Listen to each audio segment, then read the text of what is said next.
예, 피드백이라는 이름을 갖고 있는 그 아팅 연속기획전은 그 작가 작품 프리젠테이션에 방점을 두는 전시거든요. 그래서 그렇다고 해서 전시 자체에 의미가 없진 않아요. 그래도 비중 자체는 작품을 이렇게 작가가 직접 소개하고 그리고 그거에 대한 방향성에 대해서 얘기하는 자리입니다.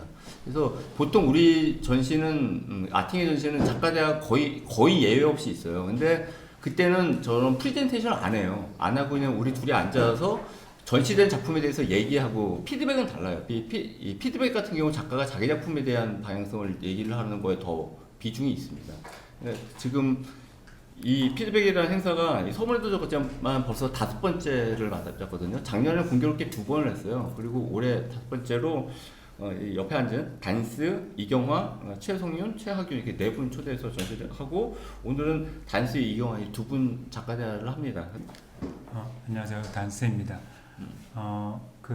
이따 보시면 아시겠지만 작품이 그 스타일 변화가 굉장히 많아요. 그래서 저는 이제 대학교 다닐 때 유화를 안 했거든요.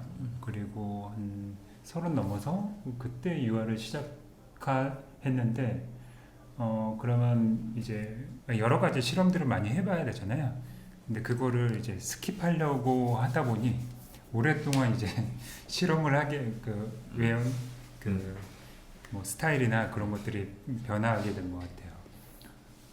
이 작품은 이제 2008년 이런 스타일의 작품은 2000 초기 작품인데 2008년부터 2012년, 13년 정도까지 이런 류의 작품을 했어요. 그러니까 입구에 걸려 있는 작품이고 이거는 2018년도 작업이네요. 네, 그러다가 이제 오랜 기간 다른 일을 하다가 2018년 정도쯤에 연도는 아주 정확하진 않아요. 네. 그쯤에서 이렇게 조그만 사이즈 보시면 조그만 작품인데 5호 정도 되는 조그만 작품을 이제 하기 시작해서 지금까지 계속 이어서 하고 있는데 제가 지금까지 그림을 그리게 된 어떤 인생에서 여러 가지 사건들이 있을 거 아니에요. 그 중에 어렸을 때 저는 국민학교 나왔는데 그렇죠. 국민학교 한 4, 5학년 정도의 특별활동 시간에 괴수랑 로봇하고 싸우는 그림을 그렸어요. 그때 상상화 시간 뭐 이렇게 됐던 것 같아요. 그 시간이. 네, 저는 상상화 시간을 되게 좋아했고 그래서 그때 그림을 그렸는데 그 학생들 이제 교탁 앞쪽으로 나가가지고 선생님한테 칭찬을 받고 제 작품에 대해서 막 설명하고 아이들한테 그런 그런 경험들이 쌓여가지고 지금까지 그림을 그리게 된 것 같아요. 그리고 지금 그리는 그림도 이제 그때 로봇과 개수가 싸우는 그림에서 그렇게 멀리 떨어진 것 같지는 않다는 느낌이 들어요. 지금 요 그림 같은 경우 참조한 게 그래도 영화나 뭐가 있을 것 같은데요. 차 위에 누가 서 있다거나 저런 건 우리가 때때로 본 것 같기도 한데 어디서 갖고 왔을까요? 그 위에선 비행기가 반조각이 난 거죠? 네. 네. 네. 이거는 네. 배경은 네. 강변북로 쪽이고 네. 일산 가는 방면에 음. 차 타고 가다가 사진 찍은 걸 배경으로 했고 네. 나머지들은 다 그냥 제가 상상하고 그런 것들을 이제 이미지는 참고해야 되니까 네. 뭐 이미지는 다 찾아가 뭐 구글이나 뭐 이런 핀터레스트 같은 데서 찾아가지고 조합한 거예요. 근데 그러니까 뭐 비행기가 두쪽 난다거나 아니면 오토바이랑 사람이 날아가는 거 폭탄 때문에 폭풍 때문에 날아가고 근데 차 위에 누가 서 있잖아요. 네. 저건 뭘 참고한 건 아니에요. 예, 참고하지 않고 네. 근데 저 사람이 뭐 이런 불행을 초래하는 사람으로 설정되어 있는 건가요? 그러니까? 네, 뭐 이 스토리에서는 네. 이제 뭐 그런 편이죠. 네. 그러니까 여러 사건들이 겹쳐 있는 거예요. 그러니까 한 컷이라기보단 한 씬을 이렇게 한 화면에 합쳐 놓은 것 같은 느낌이라고 보시면 될 것 같아요. 네. 요거 누르면 됩니다. 요거 얘 눌러도 되고. 네. 이 그림은 저쪽에 걸려 있습니다. 그림이. 네. 이거는 참조한 이미지가 있어요. 네. 이쪽 그 도시 모습은 그렇죠. 아키라라는 그 애니메이션의 도시 모습이고, 아키라. 예, 디스토피아적 세계관을 다룬 뭐라고 해야 되지? SF물. 그 애니메이션을 굉장히 좋아해요. 여러 번 이제 한 몇 년에 한 번씩은 계속해서 보는 정도로. 그리고 많은 분들이 저게 노을 지는 장면으로 그치, 알고 예. 있는데 사실 제목이 제목을 수소폭탄이에요. 보면, 네, 수소폭탄이죠. 네, 수소폭탄이 터지는 장면인데 그리고 그게 노을 지는 장면처럼 좀 아름답게 보일 수도 있을 것 같아요. 그리고 나머지는 다 제가 상상해서 이제 이미지를 만들어낸 거고 그렇습니다. 그러니까 지금 이 수소폭탄이 그러니까 네. 저 섬이고, 근데 미국에서 핵실험을 했던 섬이 비키니 섬이잖아요. 네. 근데 비키니 섬에서 1954년도에 수소폭탄 실험을 해요. 근데 거기에 노출된 그러니까 일본 어선이 노출돼서 어부 한 명이 죽고 나머지 20몇 명인가가 부상당하거든요. 그러니까 비키니 입는다 할 때 그 비키니가 거기서 비롯된 건데, 여기 이제 사람들이 비키니 입고 있잖아요. 또 사람들이. 그리고 저기서는 노을처럼 보이는 곳을 가서 사람들이, 저희 사실상 방사능에 노출되는 현장인 건데, 그런 어떤 불행하고 낭만을 이렇게 중첩시킨 것 같다는 느낌을 받았어요. 작품이 저렇게 큰 줄은 몰랐어요. 왜냐면 작은 작품들이 많이 있었기 때문에. 네, 넘어가도 됩니다. 이건 정말 딱 보고 어떤 건지 알겠더라고. 네, 이거는 거인이라는 작품이고요. 네. 고야의 클로서스라는 제목은 같아요. 콜로서스. 네. 작품을 차용했고 거인이나 괴물 그런 것들은 우리가 공포를 느끼는 공포가 어떤 무라한 형체라고 볼 수 있을 것 같아요. 그래서 쭉 저도 이렇게 제 작품이 되게 산만하게 이미지도 막 되게 다르고 스타일도 달라서 되게 산만하다고 생각했는데 다시 한번 이제 그 포트폴리오 전체를 만들면서 보니까 주제는 굉장히 일괄되게 가져갔더라고요. 저희 괴물 자리에 아까 그 수소폭탄을 갖다 놔도 이제 같은 의미를 가진 소재인 것 같아요. 약간 허구적인 설정에서 나오는 불행 한 스펙타클을 이렇게 재현하는 걸 좋아하기도 하는 건가요? 네, 그렇죠. 지금 여기 프란시스 고야의 콜로서스, 그러니까 우리나라면 그냥 거인으로 번역됐는데요. 그 작업을 잘 모르시죠?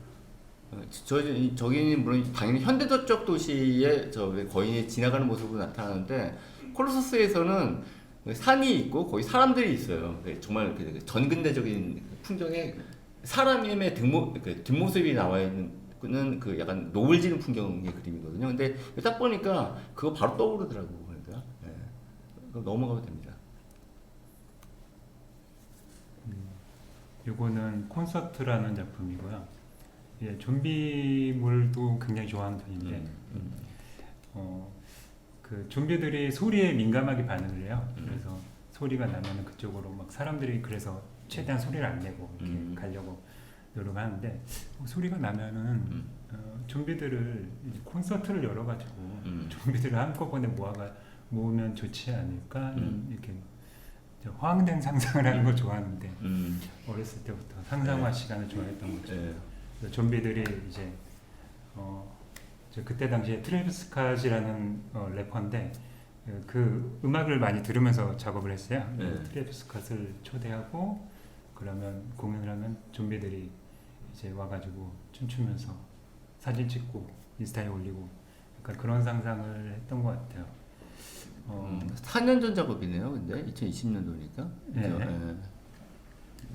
그럼 정중앙에 노래 부르는 사람이 실존하는 가수란 말이에요. 네, 맞아요. 이름이 뭐라고요? 다시? 트래비스 스캇. 장르가 뭐죠? 힙합이에요. 힙합이요. 네. 약간 이 가수의 어떤 앨범 자켓도 약간 이런 느낌이 나요. 미래적이면서 약간 유치하기도 하고. 지금 전부를 본 건 아니지만 처음에 보여줬던 게 2012년도 작업이거든요. 그러니까 그러니까 12년 전 작업인데 거기부터 적어도 2020년도까지는 작업 어떤 스타일이나 내용이 좀 일관성이 있긴 있다, 그죠? 네. 그럼 여기서 중간에 물어보면 왜 중앙미술대전 2009년도에 뽑혔잖아요. 그때 네. 뽑힌 작업은 스타일이 어떤 거였어요? 이런 거였겠네요. 최초의 첫 번째. 첫 번째 네. 작업 스타일. 네, 구름 같은 이미지였어요.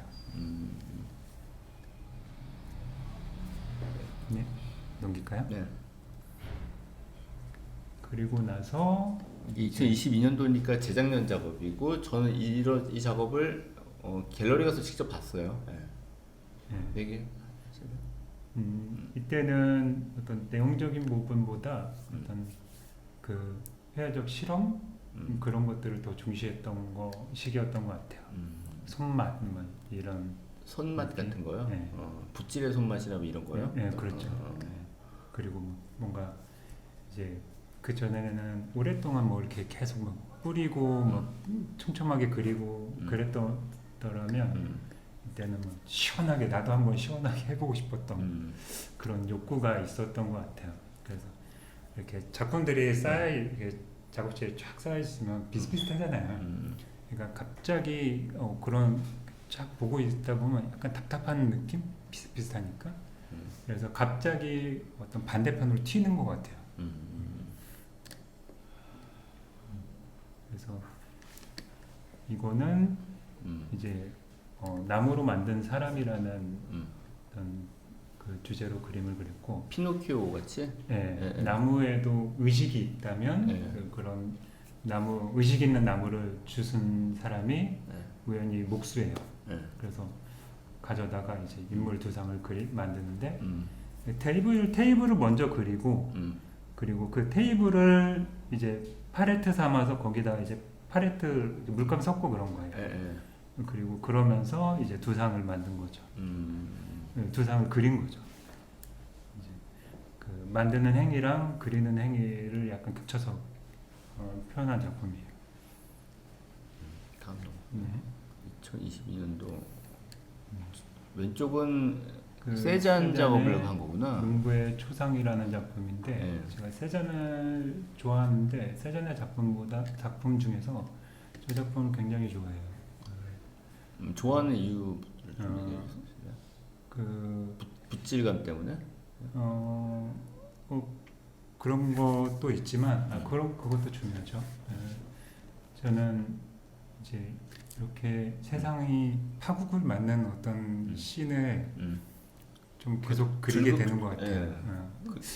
그래서 세잔이 뭐 그런 걸 염두에 두고 그리진 않았겠지만 저 혼자 나름의 과도한 상상을 하면서 이제 이 그림을 해석하면 이제 갑자기 엔트로피가 높아져서 그 엔트로피가 높아지면 이제 우리 죽는 거잖아요. 결국엔 파국을 맞이해서 그러면 우리 신체가 죽고 이제 공간에 흩뿌려지게 되잖아요.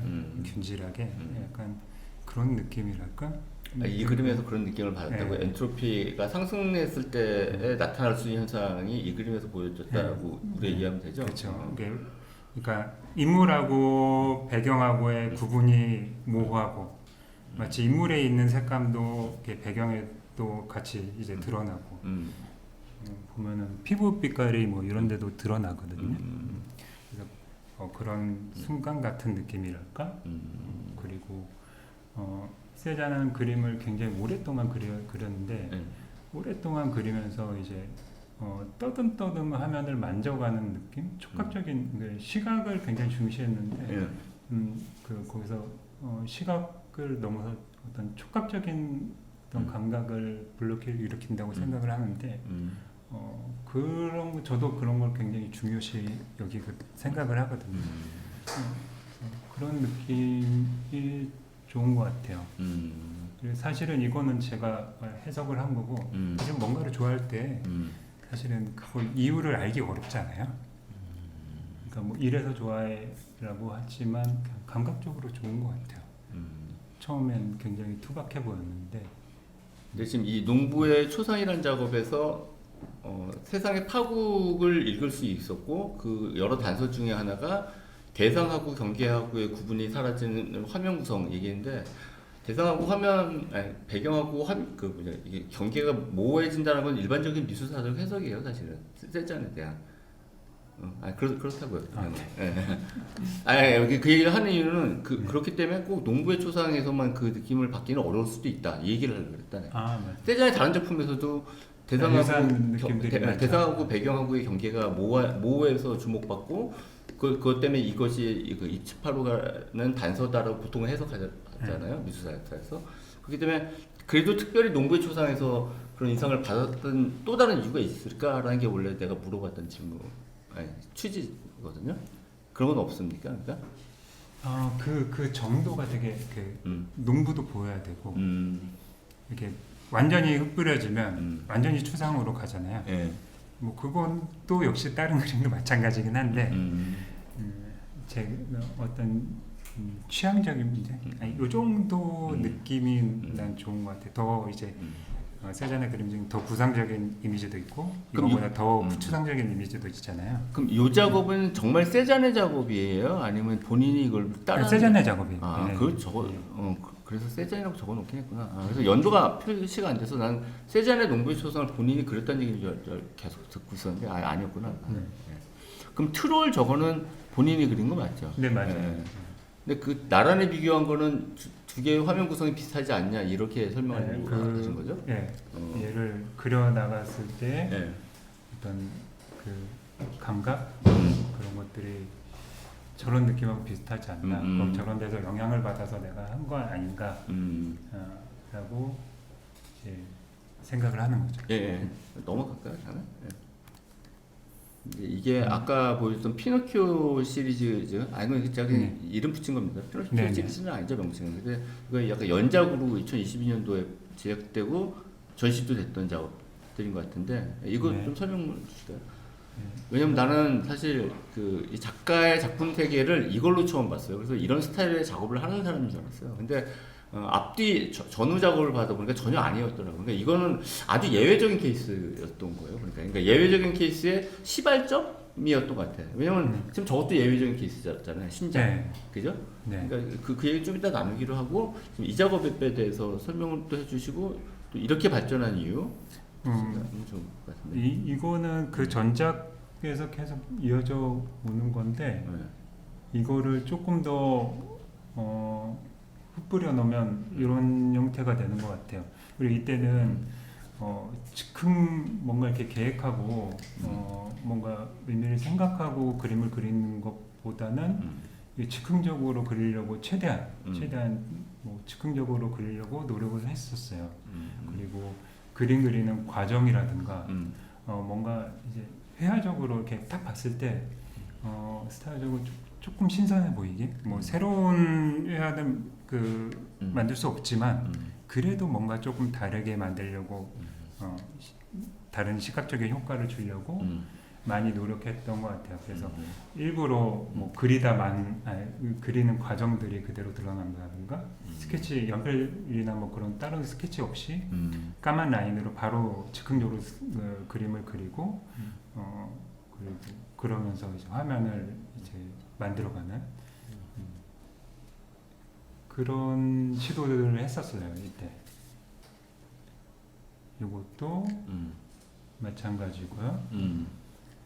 이거는 좀 딱딱하게 해석을 하게 되면 사람이 움직이고 있는 모습을 한 화면에 셔터 스피드를 느리게 잡아서 네. 그죠? 화면 회화로 묘사한 것처럼 보이기도 하는데 한 사람의 어떤 움직임 동선 같은 거 그렇게 봐도 뭐 괜찮은 풀이라고 할 수 있겠죠. 네. 그렇게도 볼 수 있고. 네. 네. 그러니까 인물이 인체 기관이 약간 조립돼서 빠져나가고 다시 끼워지고 그런 듯한 그 모양으로 그려졌잖아요. 네. 저거하고 그리는 거의 즉흥성을 드러내는 거하고도 연관이 있다고 할 수 있어요? 혹시? 저렇게 구성한 이유는 뭐죠? 그러면? 인체를 기관으로 분리된 기관처럼 묘사한 거. 그러니까 나는 작업을 이런 걸로 처음 봤기 때문에. 제가 굉장히 우유부단한 편인데 예. 그러면 그림을 뭔가 이제 행동을 할 때 선택을 해야 되잖아요. 내 마음속에는 뭐 이렇게 할까 저렇게 할까 이제 고민이 있는데 그 고민을 이제 결과로서 하나를 선택을 해야 되잖아요. 근데 이 그림을 그리면서는 이제 그런 고민하는 어떤 뭐 늑대 다리로 그릴까 뭐 이렇게 다리만 보면 사람 다리로 그릴까 하는 고민을 둘 다 이게 집어넣는 거죠. 그지 늑대 다리가 중간에 있는 게 늑대 다리죠. 그러니까 네. 털이 나 있는 거. 네. 어. 회색으로 된 게 늑대 다리인데 그런 것들을 이제 그럼 다 넣어 이렇게 되는 거죠. 그러니까 그래서 얘가 늑대 다리고 여기 늑대 머리네, 그지? 네. 맞죠? 늑대 네. 머리가 잘린 상태, 마치 사람 머리가 잘린 것처럼 두 개가 네. 같이 공존하고 네. 있는 거죠. 네. 그리고 얘가 얘일 수도 있고 얘가 얘일 수도 있는 걸로 네. 봐야 되는 거겠죠? 그거? 그렇죠. 그것까지 모르면서 뭐 그림을 봤어요, 사실.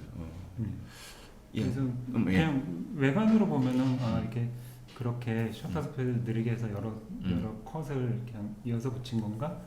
랑 그렇게 큰 차이는 없는데 저는 그렇게 이제 그리면서 여러 가지 이제 그때 떠오르는 생각들을 검열하지 않고 그대로 화면에다 드러내려고 나름 노력을 했어요. 그래도 당연히 검열을 안 할 수는 없겠지만. 근데 검열이란 말을 굳이 쓴 이유는 여기 봐선 안 되는 이미지가 있나요? 그런 건 아니 아닌 것 그 같은데. 검열이 아니라 네. 나름대로 검열 그지 검열이 아니라 선택이라고 그치? 하는 게 낫겠네요. 네, 검열보다. 그러면 그런 것들이 제 안에서 그러니까 부유하고 있는 어떤 생각이나 뭐 감정 이런 것들이 화면에 좀 더 드러낼 수 없을까 그런 고민들에서 나온 것 같아요. 네. 요거는 고래 뱃속 정물인데 그 고래 뱃속에 그 피노키오에 보면 고래 뱃속에서 이제 온갖 물건들이 이제 돌아다니잖아요. 그러다가 어떤 아름다운 장면이 순간적으로 딱 만들어지면 그걸 고래 뱃속에 갇혀있던 화가가 그 장면을 발견하고 그린다라는 컨셉으로 그린 작품이에요. 네. 드디어 신작이 나왔다, 그죠? 2023년에서 이것도 23년인데 그러면 바로 이어서 그린 건가라고 생각이 들 수 있겠지만 그 사이에는 몇 개월의 이제 그 공백기가 있어요. 제가 저 뒤에 걸려 있는 작은 소품이죠. 5호짜리, 그죠? 네. 나는 아무 생각이 없다. 저 21년에 그 키우던 고양이를 떠나 보낸 다음에 그런 다음에 21년, 22년 해서 이제 생각에 이렇게 마음의 변화가 많이 일어났던 것 같아요. 그리고 그 전에 하던 작업들은 좀 에너지 소모가 많았어요. 그림 그릴 때 이렇게 즉흥적으로 뭔가 결정하고 막 손도 움직이고 해야 되니까 그래서 뭔가 이렇게 편안하게 그림을 그리고 싶고 아무 생각 없이 그림을 그리고 싶었어요. 그래서 그냥 귀여운 토끼를 그리면서 제목도 아무 생각이 없다라고 하고 저도 아무 생각 없이 그리려고 노력을 했어요. 물론 아무 생각 없이 뭔가를 행위를 한다는 건 거의 불가능하죠. 그림 그 붓질도 그냥 기계적으로 하면서 생각을 비우는 느낌으로 했던 작품이에요. 이거는 어렸을 때 전 TV를 굉장히 좋아하고 많이 봤는데 그 스탠리 큐브릭 영화 중에 초기 영화인데 스파르타쿠스라는 영화가 있어요. 이 영화에서 그 노예 반란군들이 로마군한테 이제 쫓기면서 이제 낮에는 전쟁 하도 오래전에 봐서 정확하지는 않을 수도 있어요. 내용이 좀 다를 수도 있어요. 쫓기면서 낮에는 전쟁을 치르고 밤에는 시인이 이렇게 모닥불 앞에서 시인이 들려주는 이야기를 들으면서 이렇게 지친 몸과 마음을 쉬는 장면이 있어요. 그 장면이 저는 뭐랄까 이제 그림을 그릴 때 많이 생각하는 어떤 장면이에요.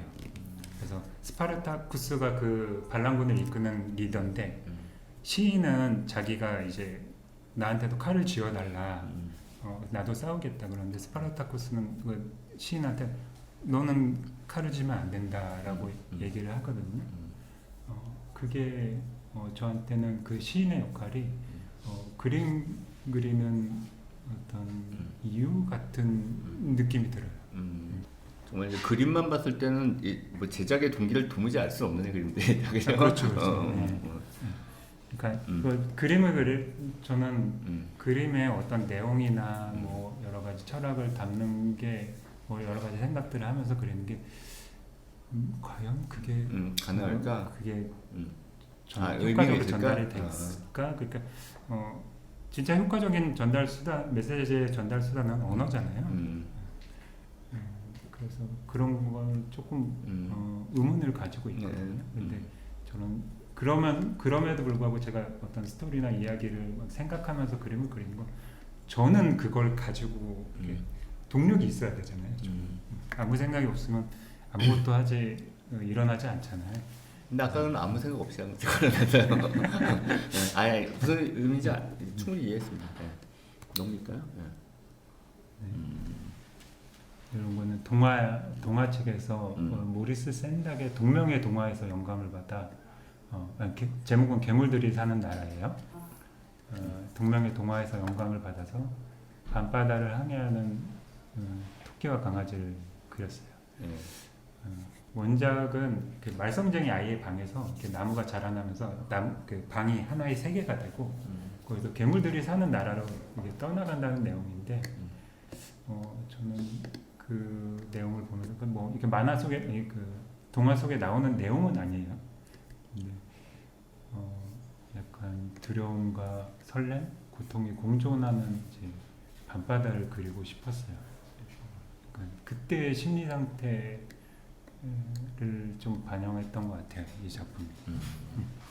저는 커피와 크루아상을 아침 시간을 굉장히 좋아하는데 우리가 그 어떨 때 먹는 걸 먹을 때 그냥 그런 생각이 들기 있어요. 생존하기 위해서 먹는구나 라고 생각을 하는데 근데 아침엔 좀 여유 있게 먹는 편이에요.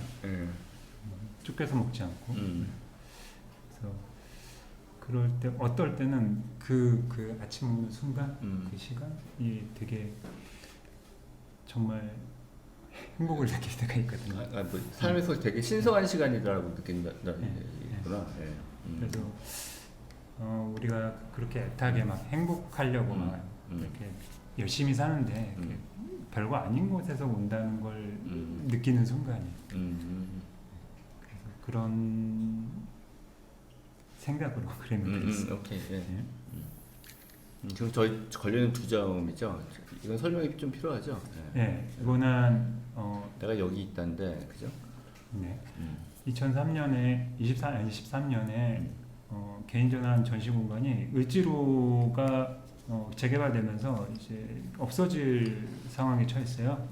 그래서 거기 그런 취지로 해서 전시를 하기로 했는데, 그래서 저는 그때 딱 그냥 바로 얘기를 듣자마자 생각난 게 그 미켈란젤로의 다비드상이었어요. 그래서 다비드상을 그리고 다비드상이 이제 돌팔매를 들고 있어요. 그리고 누드로 그렸고 다른 애들은 다 옷을 입고 있잖아요. 얘는 누드로 그렸고 그리고 다비드상을 그리고 나니까 왜 골리앗이 없지? 그래서 골리앗상을 만든 거예요. 근데 이렇게 얘기하지 않아도 이제 누가 다비든지 누가 골리앗인지 쉽게 잘 보면 알 수 있어요. 근데 알기 어려워요, 사실. 솔직히 말은. 그리고 뭐 이건 격가지로 아까 그 없어질 위기에 있었던 을지로의 갤러리가 어딘지 얘기를 해도 되죠? 스페이스 유니포요. 유니포가 지금 없어졌나요? 그래서? 아니요. 그게 공사가 지지부진해지면서 없어진다고 전시를 했는데 뭐 계속 당분간 계속 할 거다라고 하더라고요. 스페이스 유니포? 그거는 요르고스 란티모스 감독의 영화 더 랍스타를 보고 거기서 사람들이 사람을 사냥하는 장면이 나오거든요. 그래서 그걸 보고 토끼가 토끼를 사냥하는 이 상상을 하게 됐어요. 그래서 그 요르고스 란티모스 감독의 영화를 굉장히 좋아하는데 이제 이야기 되게 처음에 보면 되게 난해한 느낌이 드는데 또 이해할 것도 같고 이렇게 애매한 어떤 지점에 있는 그런 그 컨텐츠를 좋아하는 것 같아요. 그래서 잘 보면 저기 총을 이렇게 옆구리에다 끼고 있거든요. 그러네. 네. 그래서 사냥할 때 이렇게 총을 이렇게 끼고 돌아다니더라고요. 그런 장면을 그린 거예요. 예. 몇 점 정도 나왔죠? 여기 3점 남았어요. 3점 나왔습니다. 네. 예. 이거는 기도레니의 성 세바스찬을 차용해서 그렸는데요. 빨리 할게요. 성 세바스찬은 여러 작가들이 그쵸. 이제 많이 그렸는데 처음에는 강한 로마 군인으로 그려지다가 다음에는 순교자로 그리고 그 다음에는 아름다운 젊은 육체를 보여주는 이제 탄미의 대상으로 이제 그려져요. 이제 귀도레니의 성세바스찬은 되게 이뻐요. 보자마자 이렇게 고통스럽다기보다 화살을 맞았는데 너무 이쁘게 맞고 있어요. 화살을. 그래서 저는 이렇게 그렇게 의미가 계속 변화하고 처음에는 어떤 의미였는데 시간의 지남에 따라서 계속해서 이제 변화하는 어떤 그런 대상을 좋아하는 것 같아요. 그걸 연결해가지고 약간 1923년도 한국판 귀도리 성세바스찬을 한 거란 말인 거죠. 근데 네. 이걸 굳이 귀도레니 성세바스찬을 차용했다라고 할 수 있는 근거가 있나요? 왜냐면 성세바스찬은 보편적인 도상이잖아요, 사실. 네. 남자가 매달려 있고 화살을 맞고 있는 모습이잖아요, 보통. 네. 약간 변했다 하더라도. 근데 이게 귀도레니 작품이라는 것을 귀도레니 작품에서 원형됐다는 걸 어떻게 알 수 있죠, 근데? 굳이 그냥 성세바스찬이라도 해도 될 텐데. 네. 저는 이제 그 기도레니 작품이 되게 동작이 섹시해요. 약간 이렇게 앞으로 나가면서 화살을 굉장히 매력적으로 받는 것 같아요. 그래서 그걸 최대한 살리려고 이렇게 살렸다고요? 그러니까 아까 다비드 같은 경우는 다비드도 여러 개 도상이 있지만 미켈란젤로가 이렇게 그렸잖아요. 그러니까 그걸 차용했다는 건 알겠는데 이게 왜 기도레니인지 잘 몰라가지고 물어봤고요. 넘어가도 될 것 같습니다. 네. 이거는 우연한 아침이라는 작품이고 저도 똑같이 아침 식사에 대한 네. 감상 뭐 이런 거 네, 기쁨 저기 정 가운데 있죠. 아침 먹다가 이제 반찬 그 음식들을 제가 차리는데 어떤 날은 음식을 이렇게 차리다 접시가 여러 개 있을 거 아니에요. 근데 접시 이렇게 밥을 먹기 위한 어떤 기능적인 측면을 고려하잖아요. 뭐 이렇게 가까이서 먹어야 되고 어떤 거 옆에 있어야 되고 근데 접시만 보고 제가 그냥 그 뭔가 이 접시의 모양만 이렇게 기능적인 부분을 생각하지 않고 접시 모양이랑 색깔 이런 것만 보고 이제 배치를 하면서 이제 그 쓸데없는 놀이 같은 걸 하게 됐어요. 그러면서 이런 저는 예술이 우리가 사회적인로 가치 없다고 생각하는 일을 우리가 쓸데없거나 가치 없다고 생각하는 일을 굉장히 진지하게 하는 행위라고 생각을 하거든요. 나름. 그래서 그날 아침에 이렇게 진지하게 뭔가 이렇게 배치를 하고 놀면서 이게 나름 예술적인 순간이다라고 느꼈어요. 그래서 그런 장면, 그 순간에 대한 이미지를 그렸습니다. 마지막이죠 이제. 네. 이거는 레오나르도 다빈치가 약 1500년경에 그린 것으로 추정되는 예수의 초상화인 살바토르 몬디를 모티브로 그렸는데요. 그 작품이 지금 경매 사상 최고가로 팔리지 않았나요? 그런 것 같은데. 근데 지금 세상에서 팔린 가장 비싼 작품이 아마 다빈치의 이 그림인 거예요. 원형한 작품으로 저는 알고 있는데 검색 좀 해봐야 되겠네요. 맞을 거예요 아마. 그래서 이 작품은 처음에는 제자가 그린 걸로 추정돼서 60달러였다가 수차례 이제 복원 과정을 통해 가지고 정말 오랫동안 복원 과정을 했어요. 막 닦아내고 다시 그리고 닦아내고 막 그래서 바뀌고 진품으로 인정받은 다음에 가격이 4억 5천만 달러가 됐어요. 그래서 이것도 역시 마찬가지로 계속 이제 아직도 가품이라고 논란이 있긴 하지만 이게 똑같은 어떤 이미지가 변했지만 계속 이미 그 가치가 가치나 이제 올라갔다 내려갔다는 그런 상황을 한 거예요. 네, 그렇죠. 그런 것들을 재밌어하는 것 같아요. 그러니까 어디 하나를 고정돼 있지 않고 계속 변화하는 거. 네, 발표는 여기까지 예. 끝입니다. 그러면 저기 지금 이번에 신작이 잡은 동물 캐릭터가 등장하는 작품인데 지금 보고 있는 이런 작품인데 여기에 이런 의사가 있다라는 건 우리가 알기 어려웠잖아요. 근데 이런 나름대로 개인 철학을 갖다 담은 건데 여기에 이런 귀여운 캐릭터를 갖다 도입한 이유가 뭘까요? 왜냐면 이전 작업하고 격차가 굉장히 크기 때문에 한번 물어보고 싶은데 이런 팝아트 캐릭터 굳이 쉽게 표현을 하자면 네. 나름대로 그 더 쉬었다가 하면 안시 아니 요거 하고 그냥 끝내면 될 것 같아서 그냥 나도 시간 봤는데 그냥 하면 될 것 같아. 네. 네.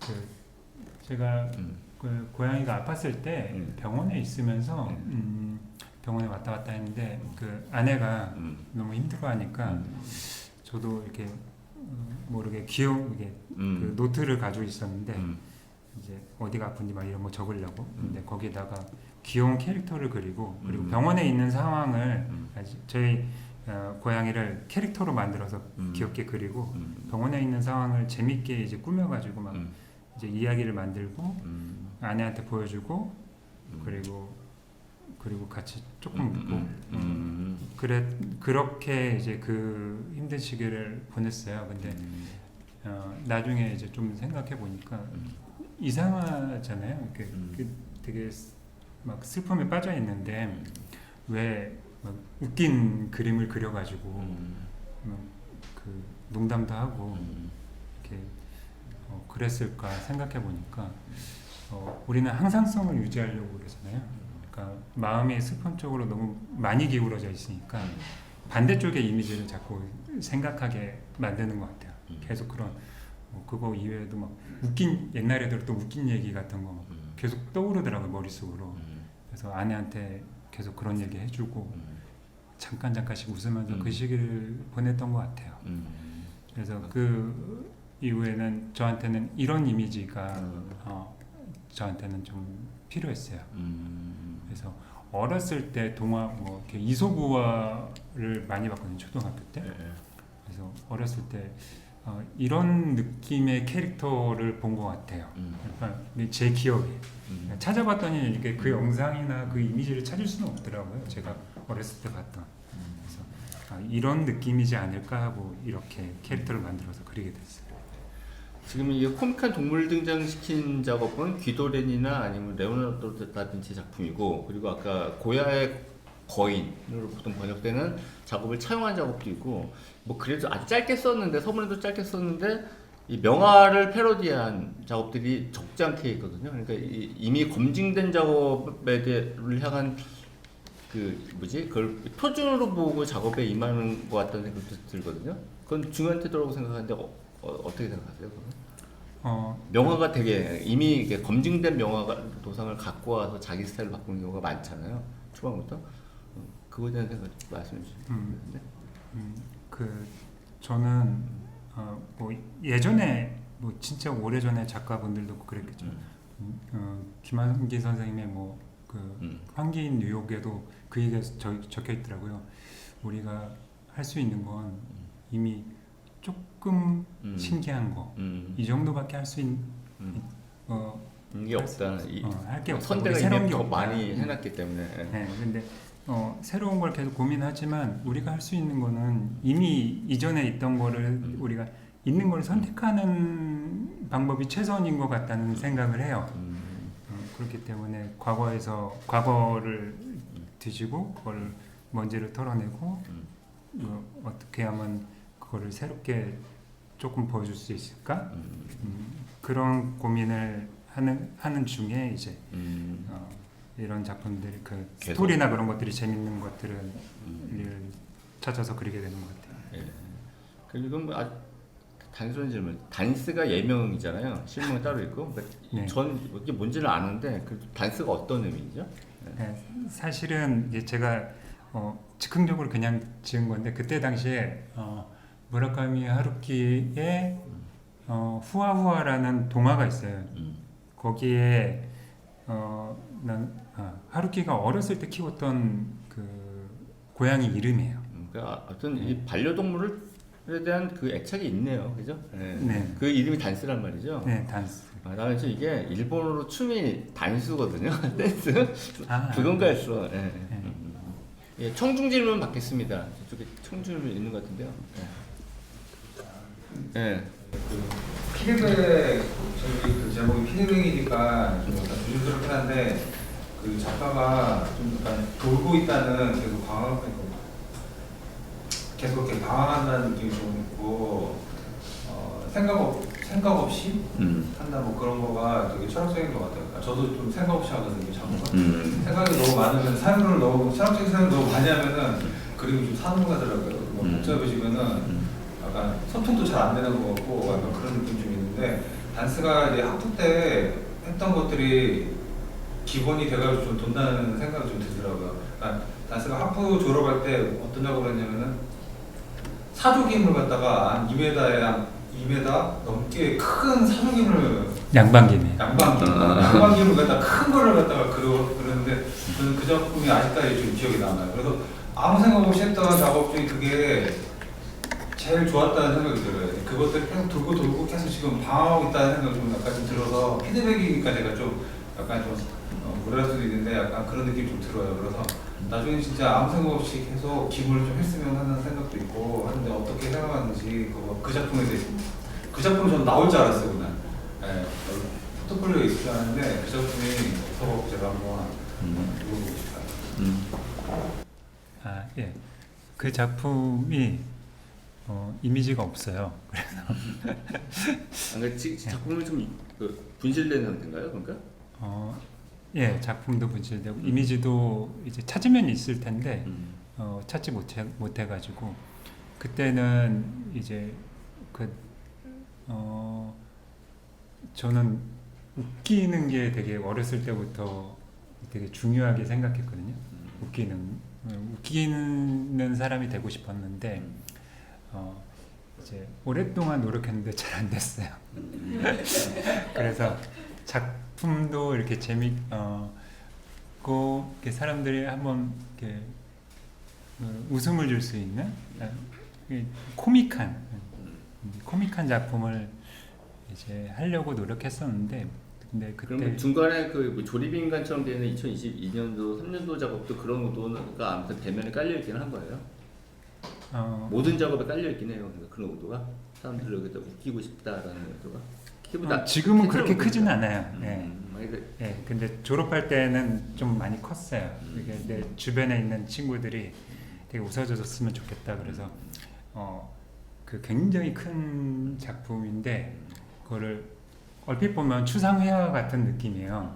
이렇게 녹색으로 이렇게 겹쳐가지고 이렇게 해서 그림을 그려놨으니까 그리고 나서 이제 거기다 제목에다 이제 보통 이제 그림 가사가 앞에서도 보고 뒤에서도 보고 심각하게 이렇게 어떤 느낌인가 하고 감상하다가 이제 캡션을 보면은 이제 빵 터지는 거죠.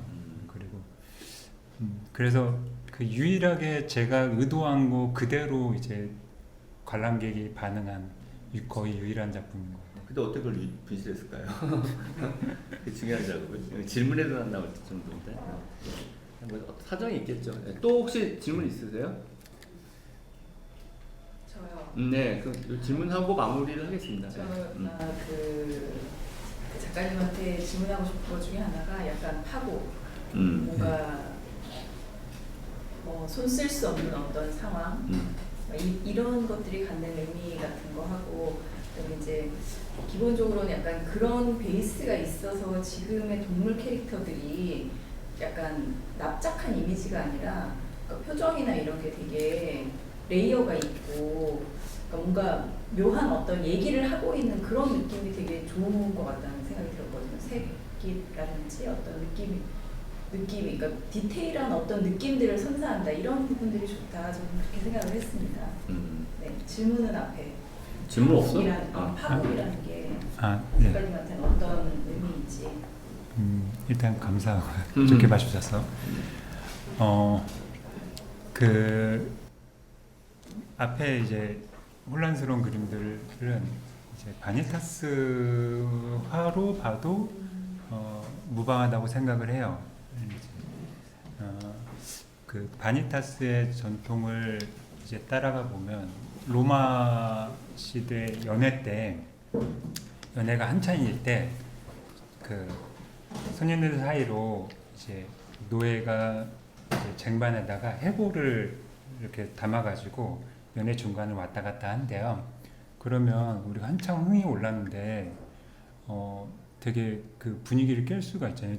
해골 자체는 죽음의 의미니까. 근데 그것 자체가 이렇게 죽는다는 그것 자체가 축제를 더 이렇게 음식 맛을 더 달콤하게 만들었대요. 그러니까 내가 언제 죽을지 알면은 지금이 너무 소중하고 행복한 거예요. 그래서 어떤 그런 이렇게 파국을 계속 그리는 거는 불안한 어떤 그 제 심리 상태, 그리고 현대인들은 되게 불안하잖아요. 불안이라는 감정은 그 미래를 대비하게 만들고, 그리고 나를 성장시키기도 하지만 그 미래가 어떤 그게 불안을 통해서 성장하지 못하고 그런 뭐 성장할 수 있는 길이 막혀 있다면 굉장히 절망스러운 상황이 되잖아요. 지금 현대인들이 약간 그런 것 같아요. 도서관 아니, 그 서점 같은 데 가도 이제 저는 그 제일 잘 팔리는 게 자기계발서랑 지금 그리고 뭐 50에 있는 숲에 나온 거 뭐 이런 게 되게 히트잖아요. 근데 둘 다 불안이거든요. 불안해서 자기계발하는 거고, 불안해서 50에 있는 숲에만 나온 걸 찾는다고 생각을 해요. 그래서 그 파국을 그리는 것은 어떤 그런 불안을 극복하고자 하는 어떤 마음, 그리고 이제 그 동시대적인 어떤 감각, 그런 것들을 화면에 좀 담고 싶었어요. 옛날에는 그 파국을 그리는 게 개인적인 어떤 거였다면 지금은 그 다른 사람들 그 동시대적인 감각, 그런 것까지 담고 싶었던 것 같아요. 네, 저희 지금 시간이 좀 많이 초과해가지고요. 질문은 작가하고 이제 1대1로 대면해서 더 진행하시면 될 것 같고, 이것으로 자연스 작가 대화 마치겠습니다. 고맙습니다. 네, 감사합니다.